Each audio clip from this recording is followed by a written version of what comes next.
Cara, can you hear me? I can hear you. Can you hear me? I sure can. Welcome. Happy Tuesday, everyone, again. Thank you for joining us for what is, as of right now, our last Academy session.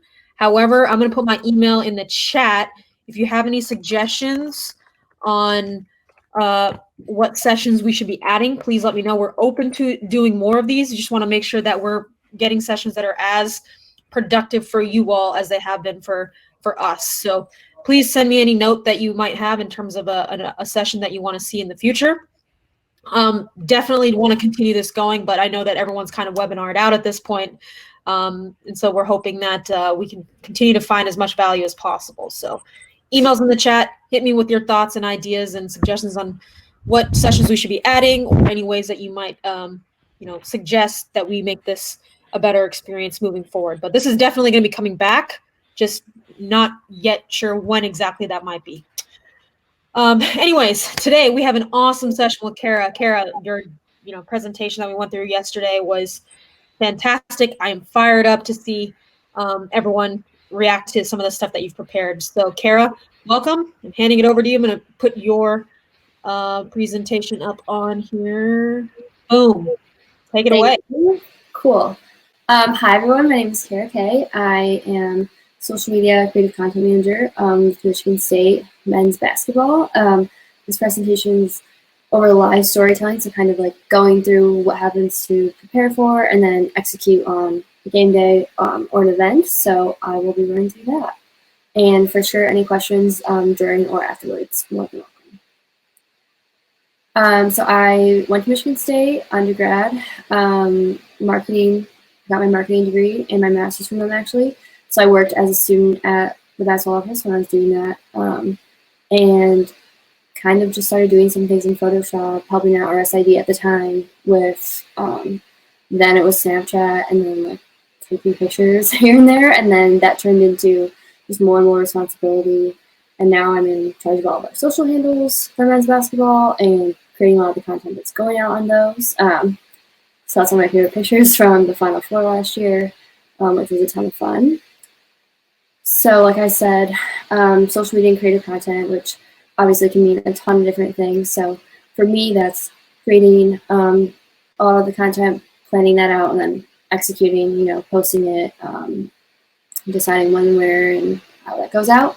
So I'm traveling with our team, all the road games, other events, like obviously the Big Ten and several tournaments, and we have some other events like we always do a Thanksgiving tournament, and then like on-campus events, whether that's we have like an in-zone camp out we do, other stuff like that. I do all of our graphics and motion graphics for men's basketball, and then we have a photographer that shoots home games, and then some of the other bigger events, and then I'm kind of like our other photographer, I guess. So there's things happening day to day, more so that's me. And then working with our staff, so our assistant coaches, our operations people for men's basketball, but then tons of different people around the university, just because that's kind of touches a bunch of different parts of Michigan State. So like I said, this will kind of go over my approach to live or game day storytelling. Definitely not a one size fits all, especially because different sports have different needs. Hey, Cara, do you mind speaking up just a little bit? Yeah, let me lean into the microphone. Using your department, like strengths and resources that you have. Every game or situation will be a little bit different, and then I'll go through it, but like things change all the time and we make changes all the time. And then, like I said, happy to answer any questions. Cool. So on like a day, the days leading up to a game or event, I kind of start this game plan document. That's like a screenshot of one of ours. So it's going through like by the hour what's going to be going on with our different platforms. So for an away game, that'll start pretty much when we leave for the trip, and then for a home game the morning of, and then color coding out with red is stuff that I'm doing, making, and then green in this case is our video team, Spartan Vision, who does like our produced video and some of our really cool highlights and social pieces. So that goes out to like me, our sports information director, our video team, photographers, I have a student intern that works with me that is able to be at home games. So anyone who's involved in the game day content will get that.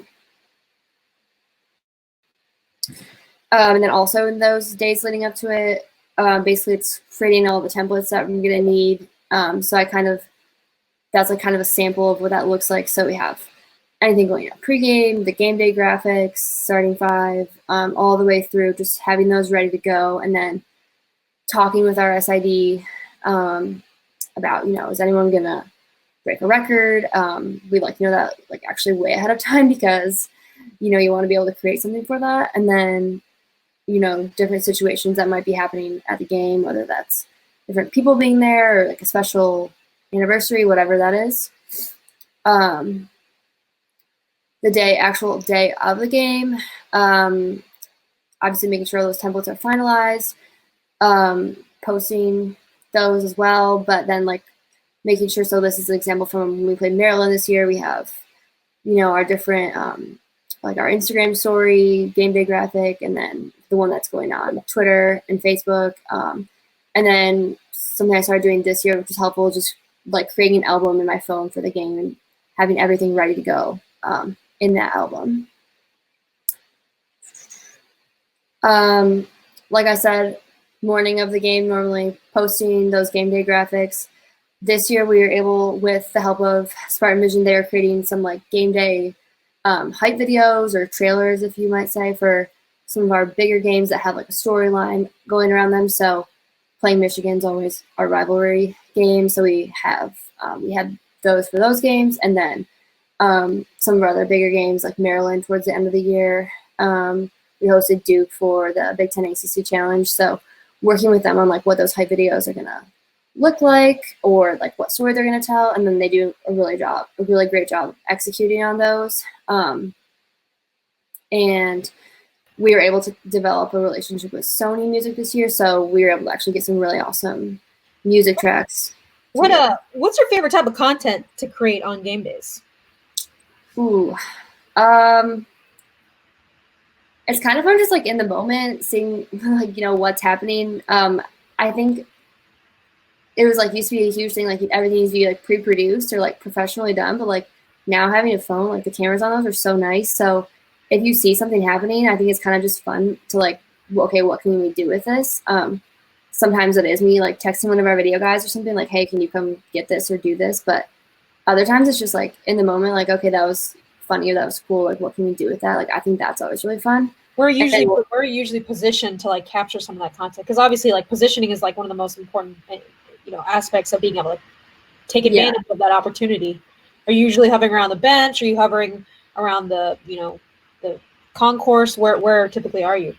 Typically, like at a home game, it's like kind of in our back, like down on the floor, like by the locker room, by the bench during warm-ups. Like there are certain times like I know they're gonna go back in the locker room, they're gonna come back out on the floor.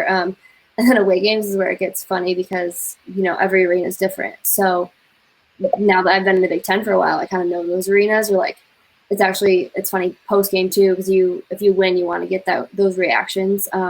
So I always like 2 minutes before a game ends, kind of like have staked out where I'm going to go to get those kind of reactions. So a lot of times that's like in a hallway by the locker room, physically in the locker room.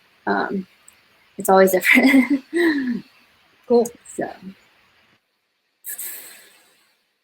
Okay, so then shoot-around's another big time for us in terms of like capturing content that we'll use later on. So, sometimes you do have shoot-arounds where you have the game day crew there, or other like something for us like former players maybe.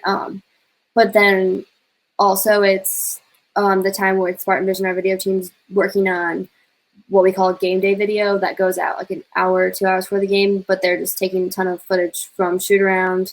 And then I normally do as well, either whether that's just for Instagram stories or, making a fun GIF out of it.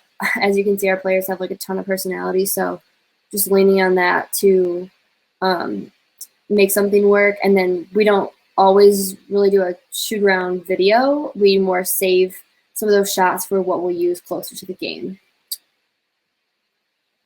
Like I said, pregame we'll have that game day video, we call it, because at the end it has a tag that says game day. And then Another thing I do pregame when I'm on the floor by the bench of the locker room is take like a quick live photo on my phone that I turn into a GIF for our starting five. So we did do some like more produced things for our starting five, whether that was like a motion graphic or actual video. But then we kind of figured out that was working better, and it's kind of more fun because it's always different because you're always kind of in a different environment. Another thing pregame, so this is kind of when you are like a little bit lucky maybe. Well, knowing if you're going to have an event or something special happening. So like Darius Slay, who played for the Lions, like we knew he was coming to games, so we wanted to get him at the game. Jack Hoiberg's dad is the coach in Nebraska, so we knew that they'd be interacting before the game. And then the other two examples on here, like KD hugging Cassius before our game against Kentucky. Like, you know, I kind of like saw that KD was around, like, so you kind of keep your eye on it, hope it's going to happen. And then the kid with the sign, like that's just sometimes some of the fun stuff that happens before a game. You really can't plan it, but it is kind of fun to just look around, see what's going on, see if you can kind of like involve people in that way. What's been the most memorable pregame experience that you've been able to capture? So the kid that actually has that sign there, that was when we played Oakland University at Little Caesars Arena this year. Where's that? That's in Detroit, Michigan. Okay, sorry. So that's where the Pistons play. And we always play Oakland because they're in the state of Michigan as well. And Cassius is from Detroit, so that was really special because he had a ton of people there to support him, like that kid. And then Coach Campy, who's Oakland's coach, like actually came on the floor and wanted me to take a picture of him and Cassius, like just goofing around. And Cassius just got showed a lot of love at that game because he's from Detroit and because of the year he's having. So that was really cool. And then I always try and do the coaches too. Like coaches will always normally go talk to the opposing coach before the game. Mm-hmm. So last year at the Elite Eight, I remember I got a picture of him and Coach Kaye, and that was like obviously like a really huge game. And then also like Coach Kaye is, you know, a basketball icon. So just like fun things like that, like being able to like I said, you can't really plan for it, but it's kind of fun when it does end up working out.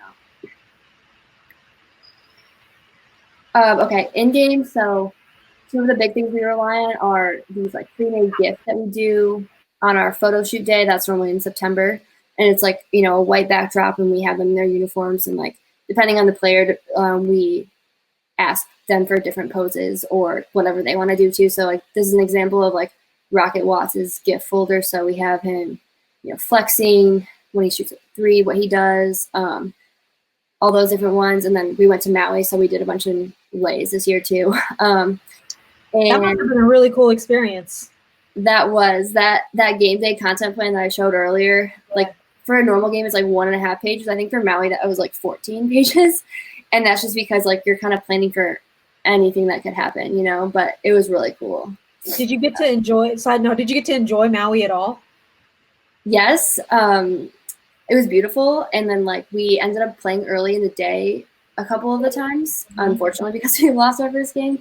But that made it so you kind of like finish work earlier in the day and then could enjoy the rest of it. The first couple of days though, like they have so many events for the players and the staff that you're kind of just like running around like crazy. But it is a really awesome experience for everyone that gets to go. So it was awesome. Maui's my happy place. So anytime someone mentions Maui, I'm going to interrupt and say something. It was beautiful. Like exactly what you think it is, I feel like, is like what it is, you know, just like how pretty it is. And like, it was so cool. That was a ton of fun. So yeah, like those Hawaii gifts, unfortunately, probably won't. We're going to Orlando this year. That's the plan for our Thanksgiving, so maybe we'll get to use those again. But I know, those were fun. So we use all those gifts a lot in game, and then like I said, at home we do have a photographer, so like he's shooting me pictures maybe every 15-20 minutes. So if they're timely and can be used, then I'll use those in game too, or we use them for graphics post game. So what's going on everywhere in game? Like I said, Twitter is where we have those photos, those pre-made gifts. We're paying a lot of attention to whoever's doing the game's account. So whether that's Big Ten Network, ESPN, CBS, Fox, because they're normally posting a lot of content too. And we can't post in-game highlights like off of our Twitter, but we can obviously retweet and share across their platforms, especially the Big Ten Network, because they have like the Michigan State on Big Ten account that's like Michigan State only. So they put out a ton of stuff in game. And then other relevant people, so maybe it's the commentators doing the game or our alumni, stuff like that. And then we're putting out like halftime and all those graphics. And then at the end of the game, like post-game, career high type things, double-doubles. Instagram is like pretty quiet during a game. Really just if we have like a really awesome photo or something that's timely, like putting it on Instagram, we'll use our story for some of those pictures, and then for the graphics, like the halftime, final score. And then one thing we did this year a lot was like I worked with our IZone, which is our student section, like having them send me stuff. So like different views from inside the student section or like what they're doing before the game. And we use that on like our Instagram story a lot. And then Facebook is mostly just the graphics. And then, like I said, we're able to cross post a lot from the Big Ten Network's accounts on Facebook. Another thing, this is just like kind of random, but it's helpful. Like I just basically keep a note during the game of what I think we'll need graphics wise. So like Cassius Winston, double-double,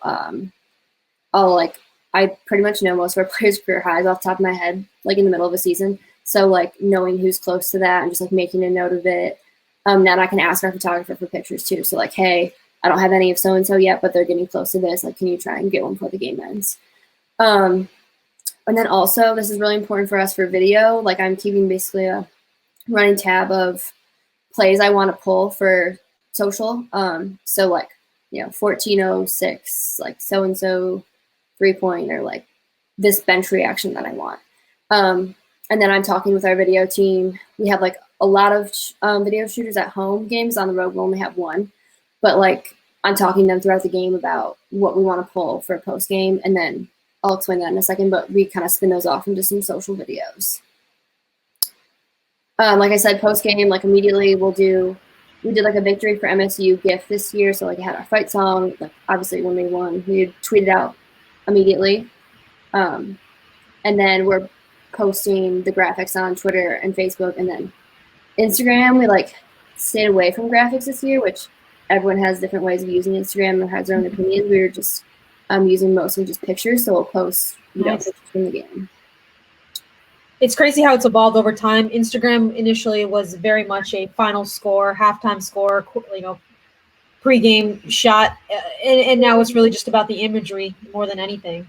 Yeah, and part of that too, like I said, like so I do all of our graphics now, and I wasn't sure how much I liked having the same graphics everywhere, if that made sense. So, and obviously you're resizing for the platform, but I kind of just wanted like it to be somewhat different from, or very different from what we're doing on Twitter and otherwise. So that was part of the reason too. And then we do have a lot of pictures that like just wouldn't get used at the end of the year.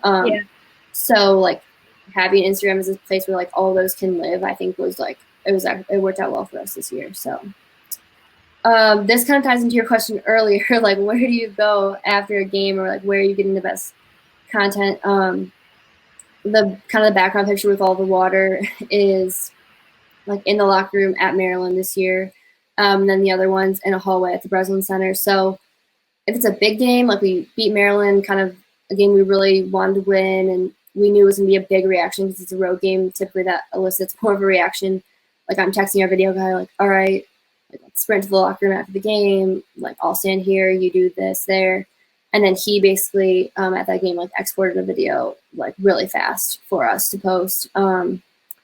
Sometimes it's like the players being goofy in the hallway, because like every game you're not going to have like the huge like water throwing moment, but especially at home games, like I don't know, it's just different to win on the road. Like it's just a different adrenaline rush for everyone. So that's when we have like kind of those bigger moments. And then as soon as the game ends, we're kind of planning out, especially for a road game, like what do we want to get out tonight before basically we're getting on the plane, or what's kind of going to be saved for tomorrow, whether that's different plays, reactions, interviews, all that different kind of stuff.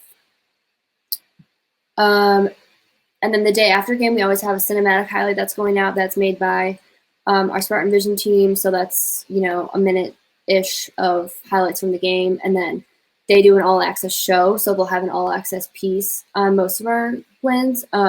That'll go out a couple days later. So we know we have those. And then, like I said, we do plan for some like social videos. So this is an example from like Ohio State this year. Just what is that, like 10 almost? Like we had like 5 or 6 plays, and then that was a different night because it was senior night and we won a Big Ten championship, so we're having additional videos. But just going through, like, that's a lot of communication with myself and Spartan Vision, like, hey, what do we want? What do you have? Like, what shots do you have? What's going to work?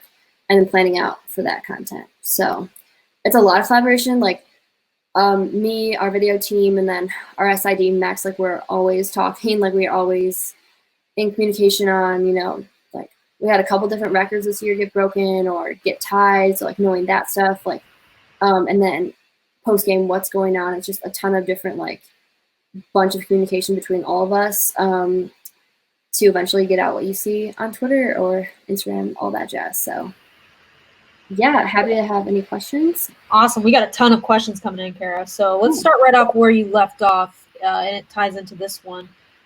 What kind of program do you use for a content calendar?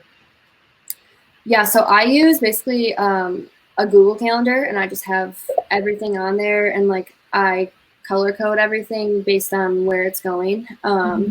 So like for me, Twitter is purple. And then that kind of really helps me. Like, I think actually yesterday I went through and planned through August essentially for the summer. So it's not everything, but like, you know, you start with a framework and then you build from there. So I do share that with Max, our SID, and then our video team, and like that kind of helps everyone knows what's on the horizon. But that's kind of the best way I found. I mean, I have 500 notes on my phone of other like ideas or like to-do list kind of thing, but I really try to stick to like a Google Calendar, having like everything in one place. I've tried other things, that's just like what works for me. So speaking of your phone, what programs do you use on your phone to create GIFs? So the starting 5 ones I was talking about, what I really loved doing this year was on Twitter, if you have like a live photo, you can turn it into a GIF. So that was really cool because you could just do it all on Twitter. Otherwise, I pretty much do a lot of our GIFs in Photoshop, which takes me sitting down on the computer to do. We have, what other apps do we use? Unfold is like a really cool. What was that first app again? I'm sorry. The GIF one, the first one I said is like just on Twitter. Oh, okay. It allows you to go from live photo to GIF. And then Photoshop, if you have time to sit down at your computer, make a GIF out of that. For Instagram stories, I really like Unfold, which I know a lot of people use. Kind of gives you some templates to pop in different pictures. Adobe Rush is another really good video editing app as well. So yeah, just a bunch of different ones. Cool. Let's keep going. I think you mentioned this. How did you go about working with Sony to acquire licensed music, and is that limited to a certain time frame? So that was our Spartan Vision team. They worked with Sony on different music. So we started during the year, and then we've been doing different player mixtapes. So basically, that'd be I could get the answer for you from our Spartan Vision team. Basically, like, I'm not exactly sure who reached out to who, but once they got established, like, okay, we could whitelist accounts for you to use that music with videos. And then we're able to actually whitelist some of our student athletes accounts now for their personal like mixtapes that we've been doing. Nice. Oh, Ben, one of our Spartan Vision guys, has just answered for me. He said Sony reached out to us at Spartan Vision. Thank you, Ben. So it's actually like a lot of back and forth, making sure we have the clean edits, making sure they know what it's being used for and when. But it's been like really awesome. Cool. This was something I missed earlier, but do you use a content calendar for each away game and event? Yes, like the write-up kind of thing I showed. Yes. Yeah. So it's honestly mostly for me. Like, no one's sitting down during a game, looking at it. Like, well, right? But it's more for me, just like kind of keep track of what I need to have template-wise or like ready to go. And then especially on away trips, we almost have more that's going out because you're on a trip, not just a game. So like different travel content pieces we do. And then, you have like a full day at wherever we fly out the night before. So we have a full day at wherever we are. So I do one for every away game. Yeah. Every home game. And like I said, like some of those big trips like a Maui they're going to be like ginormous, and that doesn't mean you're sticking to it every time or like you're checking it all the time. But it's more so just kind of keep everyone on the same page and like kind of plan ahead, basically. Cool. Speaking of planning ahead, how far in advance do you plan for the season, and how do you keep content fresh during a long season? Yeah, so normally during like once we get our full schedule, so for us that's normally August-ish, I'll kind of go through and like put on my calendar, like, you know, first of all putting in the games and then putting in, you know, like different graphics that go around the game. So there's some stuff that's standard, like the game day graphics, like the cinematic highlight that would go out the day after. So that's easy to plan around. And then for basketball, we have, you know, 31, 32 games. So that does just take up pretty much your whole calendar. But then all the stuff that happens kind of like in between games, or even like that's something that has to do with a game, is like I said, I have so many notes in my phone of ideas. I pay attention to, obviously, to like a ton of other teams. Football, I love football. So getting a ton of inspiration from different football accounts, like just different things I do, how that can apply to us. And then like I rely a lot on like our player personalities. So they have a ton of personality and they're like awesome to work with. Like, so is our whole staff. So doing different things with them, and like they come to me with ideas too. Like, hey, we should do this. Like, hey, can we, like, yeah, sure. So it kind of just is a mix of like all of that. Like, it's nice to have the regularity of a game schedule, but then that actually does make it easier. Like when things do come up, it's like not as big of a deal because you did do that whole planning out process. Interesting. How often are players coming up to you for ideas? Probably every day. Really? Like where I sit is like at the Breslin Center, like in our basketball office. So I mean, they're in and out of, like they're in the office every day. And then we have practice, you know, during the season, like nearly every day. So I'm always down at practice to even just like say hi to everyone and kind of like see the mood, see what's going on. I mean, some of their ideas, you know, just like fun stuff or silly stuff. And then other times it's sitting down talking about, you know, like they have different all access pieces that Spartan Vision does a really great job of. So like their personal stories and how they want to tell those and who's involved in all of that. Same with Max, our SID, you know, him talking to them about different stuff. So, and we have like media reporters around a lot too. So different stories with them. So it's pretty much every day. Have you found that over time that the new incoming freshmen are much more social literate? Yeah, it's actually funny you say that. Because one of our freshmen, Malik Hall, like I noticed today, actually, he's been doing a ton of stuff lately. Like he did some stuff with me last week and then with Big Ten today. And like, he just like came across so well and was very well spoken. And he's actually one of the ones that like a couple months ago was like, when are we getting on TikTok? You know, like he wanted to do it and everything. So I think they do have more of an awareness maybe of like what their social accounts look like or how that can help them than how the team account can as well. So that I have noticed that, yeah. Cool. I'm just gonna keep going into some of these questions. What are some teams you follow for inspiration? That's a good question. Like I said, I love football. So a lot of the college and NFL teams, I think obviously do a phenomenal job. College basketball, I'm trying to think of some of my favorites. I mean, Duke basketball, they're like pretty much the standard in college basketball. Like they do an incredible job with all the video, especially that they do. Shout out Dave Bradley. Yeah, Dave's awesome. A lot of our teams in the Big Ten, like actually you just get to know, you know, different people that are doing social for their team. So it's nice to bounce ideas off them. Oh my gosh, I'm trying to think off the top of my head, like who I look at every day because like I'm seriously always looking at it. The Magic for NBA teams, I think they do a really awesome job. Like they have like a different look, but like it's all, you can always tell that it's them. So I think they do a good job. And then I love the Lakers design, like just how simple it is. And their use of like photography and then like their main colors. I think that's definitely something like I try and do with designers, like keep it simple, like use what you have, use your pictures, but they do a really great job too. How much creative freedom are you given in your position? Pretty much all of it. Like, I'm not gonna lie. I run a ton of stuff by Max, who I keep talking about. Max is awesome. So, if it's like, hey, what do you think about this? Or, hey, like, is this wording, kind of sound right? Or like, hey, I have this idea. I'm gonna ask so-and-so about it. Like, do you think it sounds good? Yeah.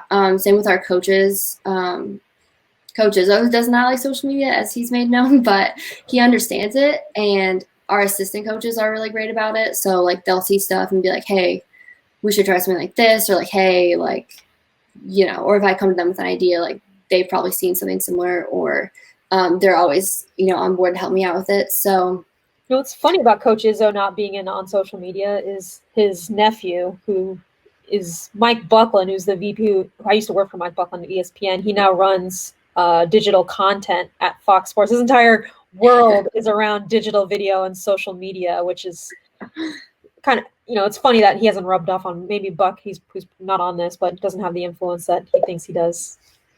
It's so funny because, like, I always say, like, he doesn't want to be on it, right? He doesn't really want to deal with it. But, like, he knows it's important. Like, he knows that's how you're communicating your brand out there. So it is funny. And then, like, obviously, like, our players are on it, our coaches are on it, like, so everyone but him's on it. So it's just kind of funny, yeah. How has your strategy shifted during COVID? Yeah, so the first couple weeks, I feel like because everyone's still in like March Madness mode, like you were able to do a lot of like, remember this game or on this day type content. I mean, obviously we had to do a full pivot from what we wanted to do for March Madness since the tournament wasn't happening in our Big Ten tournament. And then ever since then, it's kind of like this would normally be our true off season.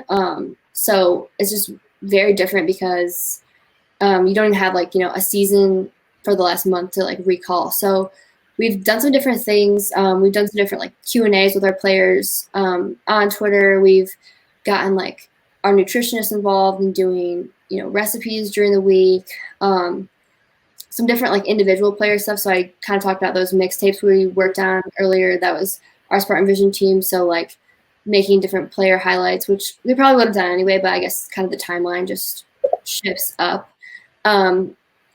So just getting like our staff and our players involved, and then trying to create some different things, keep the fans engaged, but like probably a lot of people are experiencing like there does reach a level maybe of fatigue or of like people are like, kind of sick of something. So just being mindful of that too. How do you divide up your social team's assignments on a basketball game day? Like how much do you personally handle with content creation, posting, etc.? Yeah, so like I said, we have our video team, which at home is like a true team of them, and then on the road it's one person, and then I'm posting on all the accounts socially. At home games, I do have an intern that's able to help me with creating graphics, but like otherwise, I'm normally just the one creating and posting all of them. So it's normally fine unless you have like like an actual buzzer beater or something at the end of the game where you're like struggling to like get all that done and then like run to see what's going to happen post game.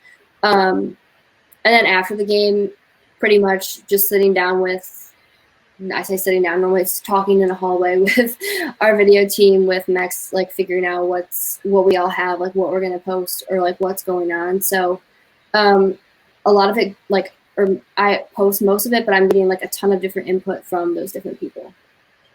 Do you have much sponsored content that you're responsible for in game as well? Not really. So that actually goes to like our marketing department, and then because we're Big Ten school, like the Big Ten has a lot to do with that as well. So they're actually like monetizing a lot of specifically Twitter content, and then there's also a Facebook page that like essentially all of our video content is going through a Big Ten page, so they do a lot on that end, and then like our marketing team for Michigan State Athletics does more of like the sponsored posts, and a lot of that is more like game day, like our game day graphics a lot of the time will be, or certain other initiatives, like if we do like a go green, wear white type situation. Cool. How do you typically deal with unplanned content opportunities that pop up on a non-game day? Are you just by yourself, or do you have other people who can help cover for something if, say, you get sick? Yeah, so that's like the biggest benefit I'd say of like why I actually work in the basketball office is like because things pop up all the time. Like, you know, a former player stops in for the week or for the day. Do you usually get heads up on situations like that? No, not really. Like, I mean, but to be fair, like normally our coaches don't even know. Like, literally, we'll have foreign players that just like pop in. Oh, I'm here for the week. It's like, okay, like sounds good. Like this year, it was in February. It was the day after Xavier Tillman had his daughter, and like Jaren Jackson showed up. Like Jaren and Xavier are very close, and it was like the end of All-Star break. Then he also wanted to see Xavier, and he literally was at the Breslin Center for like maybe like 2 hours. So it's a lot more in the summertime that kind of stuff happens. And when it does happen, our Spartan Vision team like does work essentially a floor below me at the Breslin Center. So like if they're able to come and help me, like they always do, but they cover every sport at Michigan State, so they have their hands full too. And then hopefully my intern's around because like if we have multiple cameras, I'm like, here, you take this one, I'm taking this one, like go downstairs, we'll figure out what's going on. So it's kind of just like, you know, seeing what's happening, like, I guess, yeah, reacting is the best word because you never really know. And then now that I've been there for a while, like, you do kind of get to know, obviously, a ton of the players that come back more regularly, especially the ones I've worked with when they're at Michigan State. So that's nice because, like, they're always extremely, like, open about all that kind of stuff or, like, doing things with us while they're back. So awesome. And in those situations, what kind of content do you plan for or create on non-game days? Ooh, I'm thinking like summer mode, like I guess probably just the mode I'm in right now. Like that is just, it's funny. I was looking through yesterday I went through all of our stuff from like April through August. Like, okay, what was happening last summer? Because I feel like every time I try and plan for what's going to happen, like a ton of stuff just ends up happening that you didn't plan for. So that, like a lot of the times it's like, you know, weight room, like off season type training, like our strength coach and our trainers are like really cool with me being in there for a lot of that stuff. So like documenting that like off season stuff, and then during the season, often basketball is like so crazy because you play essentially every 2 to 3 days. So I kind of say like if we're playing on a Tuesday, you have like the Monday, Tuesday, Wednesday for like that game, and then you're probably moving on Thursday for the game that's coming up. Or if you're coming off a loss, you're expediting that process even more. So you're kind of just like either reacting to the game you just played or preparing for the one, you know, you're about to go play on. Like, and then this year, like we had New Jersey, we were really excited about releasing, had like video plan for them, like giveaways, all this stuff. And we're coming off a 3-game losing streak, and like it just is what it is, you know, like you had this like one day that like certain things like people were like Nike was tied into, and like our licensing people and our equipment managers. So sometimes you kind of just got to like roll with those like things that aren't true game related, like even when they do pop up in the season like that. So right. In that, does your athletic department enforce a pretty strict creative process or theme vibe? And how do you determine most of these things strictly for men's basketball that may be outside of what that bucket is? Yeah, so our football team has a creative staff. They have like design and video, a couple full-time people, and then like men's basketball has me. Our women's basketball team has someone that works on their stuff, and we all talk, and then we all talk with, you know, our SID staff and marketing, and then Spartan Vision. So it's kind of more sport to sport, but I think the more people that we do have that are like solely focused on creative, like talking together, especially, like the better it will get.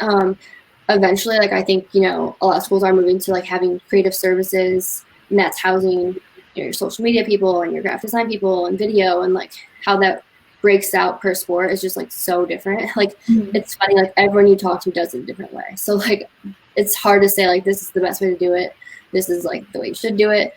But I think like all of us talking obviously helps out, and like I wouldn't say there's like a strict creative process, but you know, when you are working with Spartan Vision again, or like our SIDs and marketing, like you want to be respectful of their time. Like they have a ton of other responsibilities too. So just trying to plan ahead, I think, has been like the best thing for us. And like we'll sit down and again, like in August, and talk about essentially the whole season. Like, you know, things are going to pop up, but when they do, it's like way easier to like hey, like last minute need help on this if you've already had everything out kind of like planned, if that makes sense. So Yep, totally. Do you manage creative for the recruiting process as well? yeah. So How do you prioritize the two? What I always say is like so that's actually like how I started in our office, was like recruiting graphics. And like it's crazy how much essentially social media has turned into recruiting. I mean, there are still like the one-on-one conversations coaches are having with recruits. But I mean, for the most, like a lot of those kids are following, if not our account, like our players' accounts, which is why, you know, we do try and use influencer and get them those pictures and videos and everything we can, because Nice plug. yeah, well, they're like, I mean, they're our best recruiters, you know, we always say that. So that's why I have like a student intern that works with me. He mostly helps me out with like creative when it comes to recruiting. But I would say I used to do like way more of that 2 years ago probably, and now it's kind of all shifted into like, yeah, we still do that, and like we'll do the photo shoots when kids come on visits, all that stuff. But a lot of it is like just managing the brand in terms of like having a social presence, and like that feeds into recruiting, if that makes sense. Yeah, totally. And in that, with the recruits, like I'm sure you run into compliance issues all the time. This is the question: do you ever run into compliance issues? But are there any like guidelines that you, as you're creating content, that you know is like the no-go area because you know it's going to be a compliance violation? Yeah, so like that's where like I have to take the same compliance, like we all take a compliance test essentially, and then I mean, if I ever have like questions, I always am calling up our people and asking, like, for off the top of my head, there's like certain sizes you can't, like when we used to have like mail outs, okay, so like way back in the day, there's like certain sizes you can't send out, or like cardstock you couldn't use. Now it's more like, I know personal video you can't do, so like it's a lot of just graphics, putting kids in jerseys. That's why doing a photo shoot is nice, and you have them in the jersey, you don't have to do all the photoshopping. So like me knowing those is important, and then like our coaches knowing them is important too. But like I said, like a lot of that, like literally I used to do mail outs. Like every Tuesday, I think it was, we would mail things out. Like this is like 5 years ago. But now a lot of that is just like turned into like something that's going to be like using our time to do something for social instead. So awesome. How would you recommend working with multiple sports in a season instead of one? Ooh, that's a good question. I know you're primarily dealing with men's basketball, but if you were to kind of scale up and think, how would I manage a men's basketball team, a women's basketball team, a football team? Yeah. What would you do if you're told tomorrow, Cara, you're doing everything now?